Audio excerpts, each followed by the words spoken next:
जनजाति आयोग भारत के संविधान के अनुच्छेद 338 का के अंतर्गत एक संवैधानिक निकाय है। राष्ट्रीय अनुसूचित जनजाति आयोग अनुसूचित जनजातियों के संरक्षण के लिए गठित एक संवैधानिक निकाय है। आयोग को अपनी कार्यविधि स्वयं निर्धारित करने का अधिकार है। संविधान के तहत इस आयोग को अनुसूचित जनजातियों को संविधान, किसी कानून अथवा सरकारी आदेश के तहत प्राप्त संरक्षण और सुरक्षण, जिसको हम अंग्रेजी में कहते हैं प्रोटेक्शन एंड सेफगार्ड के क्रियान्वयन का अन्वेषण तथा निगरानी करने का भी अधिकार प्राप्त है। साथ ही आयोग अनुसूचित जनजातियों से प्राप्त विनिर्दिष्ट शिकायत, जो भी शिकायत आयोग को दिया जाता है समाज के द्वारा, जनजाति समुदाय के द्वारा, उनका जांच भी करता है। आयोग अनुसूचित जनजातियों के सामाजिक आर्थिक विकास से जुड़ी योजना प्रक्रिया में भाग भी लेती है और सलाह भी देती है। जैसे अभी आपने जिस तरह से सामाजिक धरोहर पर धक्का पहुंचा है, इसके लिए आपने विषय लेकर के आए हैं, उस पर भी आयोग उस योजना प्रक्रिया में भाग लेने के लिए आई है और उसका सलाह देने के लिए सरकार को आगे काम करेंगी। दूसरी बात, आयोग की अनुशंसाएं संबंधित विभागों द्वारा की गई कार्रवाई के साथ सांसद के पटल पर रखी जाती है। राष्ट्रपति के द्वारा सांसद के दोनों सदनों पर, राज्यसभा और लोकसभा दोनों सदनों पर रखी जाती है। संविधान के तहत किसी भी मामले का अन्वेषण करते समय आयोग को दीवानी न्यायालय यानी कि सिविल कोर्ट का सभी शक्तियां प्रदत्त होती है। जैसे समन जारी करना, भारत के किसी भी भाग से किसी व्यक्ति को जांच हेतु आयोग के सामने उपस्थित करना, शपथ पर उनका परीक्षण कराना तथा किसी भी सार्वजनिक दस्तावेज को, जैसे अभी आप लोग बोल रहे थे ना, टेंडर हुआ है, टेंडर का कॉपी नहीं है, हमें बताया नहीं गया है, तो ऐसे कोई भी मामला होगा, कोई भी विषय होंगे, कोई भी इस विषय पर चर्चाएं की होंगी, उनका सभी दस्तावेज आयोग मांगेगी और उन पर प्रस्तुत भी करा सकते हैं। तो आज जो हम लोग यहाँ बैठक कर रहे हैं, आज का जो बैठक में आप सबका विचार आया है, सबका विचार कहीं ना कहीं हमने नोट किया है और उस नोट के साथ में वो हमारा रिपोर्ट होगा, जिसको हम कहते हैं हमारा एक्शन टेकन रिपोर्ट है। इस रिपोर्ट को सरकार को भी देंगे, राष्ट्रपति को भी जाएगा और ये हम कहेंगे कि आयोग के माध्यम से जो भी कथन आज सामने आया है वो वास्तविक जानकारी और उनका एक शपथ पर दिया हुआ बयान मानेंगे, जो आपने बोला है, जितने लोगों ने इस विषय को रखे हैं। तो आज का जो विषय है वो बैठक का जो है वो तथ्यपरक और वास्तविक प्रस्तुति हुई है कि सिरम टोली सरना स्थल का बचाव, उनका संघर्ष हर समाज ने खड़ा होकर के, हर सरना समिति ने खड़ा होकर के, हर संघर्ष मोर्चा ने खड़ा होकर के आज आयोग के सामने रखे हैं। अब इस विषय को ध्यान में रखते हुए आपका जो लेटर आया था उस सभी लेटर के बारे में मैं बात करूँगी। अभी मैं आपको बताना चाहती हूँ कि अभी आज मंगलवार हो गए, कल तक छुट्टी थे, आज खुले हैं। और जिस तरह से हम बात करते हैं कि आयोग पूरे इस कार्यक्रम के दरमियान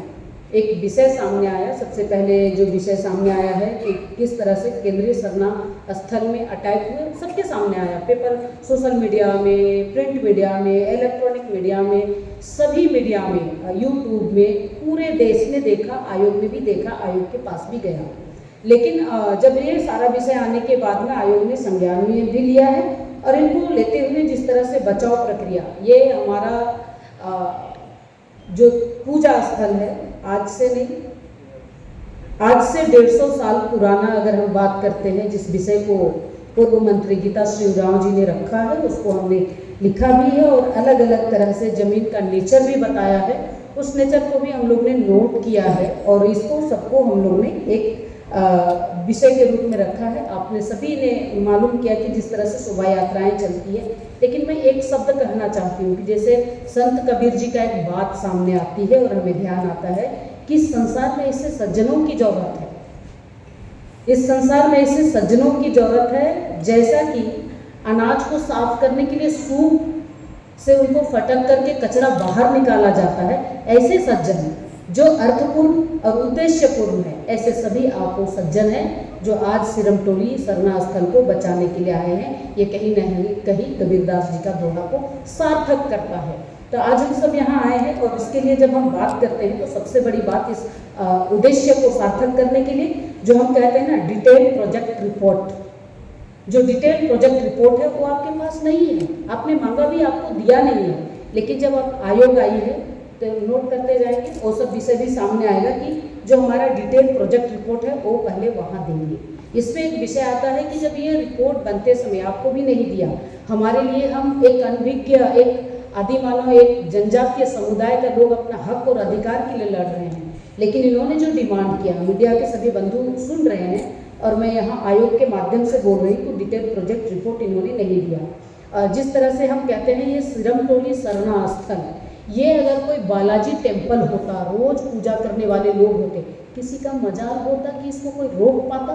नहीं रोक पाते। हमारा सरना स्थल में सिर्फ हम एक बार पूजा करने के लिए जाते हैं, हमारा समूह आता है और वो हमारा नया साल होता है, सरूल का पूजा, और हमारा साइंटिफिक रीजन होता है कि बारिश होगा, खेती होगा, नहीं होगा, उसका हम अनुमानित प्रमाण करते हैं। वो हमारा एक साइंटिफिक रीजन है, इसको कोई भी शोध शोधार्थी करके नहीं निकाल सकता। ये हमारे महान का एक और हमारा आदिवासी समाज का विश्वास है। और उसी आस्था के साथ जब हम पूजा करने आते हैं, हम कहते हैं कि धरती और सूरज, आकाश का, सूरज का शादी हो रहा है, इस शब्द का भी हम कहीं कहीं दंत कथा में लेकर के आते हैं, ये विषय सामने आता है। तो इन सबको ध्यान में रखते हुए तो आयोग का काम भी है, हमने मैंडेट पढ़ा, संरक्षण और सुरक्षण की बात की, प्रोटेक्शन एंड सेफ गार्ड की बात की है। तो आज इस विषय को हम लोग यहाँ लेके आए हैं। जिस तरह से आयोग का सांस्कृतिक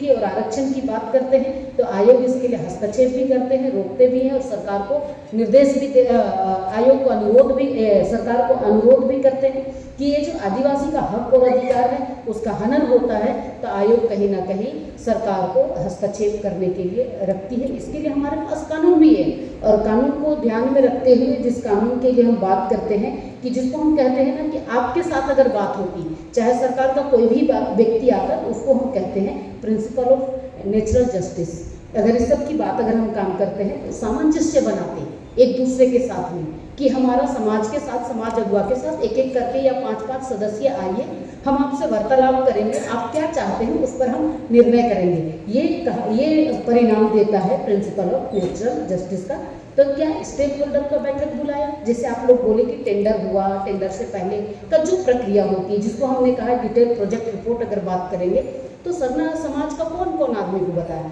क्या पूरे सरना समिति कितना है, उनका सूची उनके पास है क्या, उस सरना समिति का या अलग अलग समिति सरना स्थल के लोगों का है, उसका उनके पास वो ठोस रिपोर्ट है क्या? नहीं है। अगर होती तो शायद आपको स्टेक होल्डर का मीटिंग में बुलाते, तो आपसे पूछते आप क्या चाहते हैं। जैसे उदाहरण के लिए मैं रांची नगर निगम में थी, तब हज हाउस बन रहे थे, उस समय भी एक स्टेक होल्डर मीटिंग बुलाया गया और उनसे बात किया गया कि आपका ये भवन कैसे बनेगा। तो सबका एक आता है कि हम कैसे उनका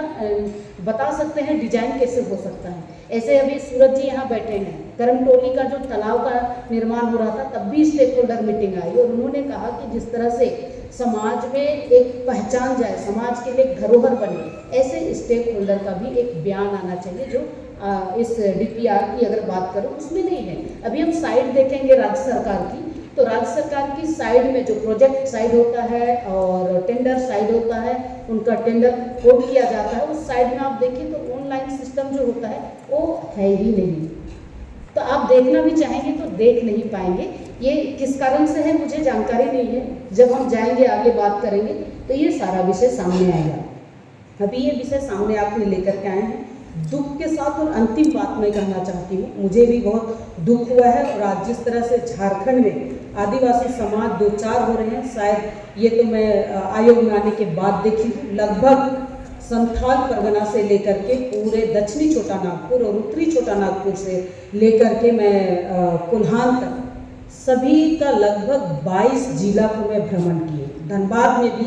1-2% आदिवासी समाज है, मैं वहाँ भी गई। मैं यहाँ ही नहीं, मैं गुजरात का भी जामनगर में 1% आदिवासी समाज है, मैं वहाँ भी गई। हजारों की संख्या जहाँ है वहाँ तो सब जा रहे हैं, लेकिन 1-2% को भी समझने और देखने की जरूरत है इनको जब हमने देखा और झारखंड का स्थिति परिस्थिति को अगर मैं समझती हूँ तो आज पूरी तरह से आयोग का एक रिपोर्ट बना है डेमोग्राफी चेंज करके, उसका 4 जिला का हमने आपके सामने में आकलन किया है। आज हम आंदोलन कर रहे हैं एक उदाहरण के रूप में कि सिरम टोली सरना स्थल, यही उदाहरण जाएगा संथाल परगना तक। और संथाल परगना में जिस तरह से गोचर की भूमि को कब्रिस्तान में तब्दील किया जाता है और उसमें जिला प्रशासन 28 लाख का योजना लेकर के आती है, शायद अगर आयोग नहीं जाती तो वो स्थगित नहीं होता और गोचर की भूमि पर कब्जा होता। तो ये कहीं ना कहीं आयोग के जाने से रुका। उदाहरण के लिए मैं 2 दिन पहले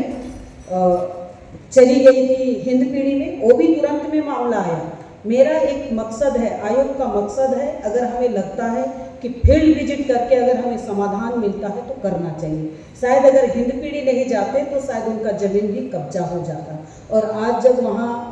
पूरा प्रशासन के साथ में उनका एग्रीमेंट हमने लिखवाया है कि जो भी समाज का अगुआ वहाँ थे, जो बैठक हुई, तो उनका भाई भैयाद में ही बंटवारा हो, कोई थर्ड पार्टी अगर लेके जाता है तो उस पर पुलिस कार्रवाई करेगी। तो आज जो हम लोग ने स्टेक होल्डर मीटिंग के लिए आज का जो बैठक हुई उसकी अगर हम बात करते हैं तो ये मामला ऐसा नहीं है।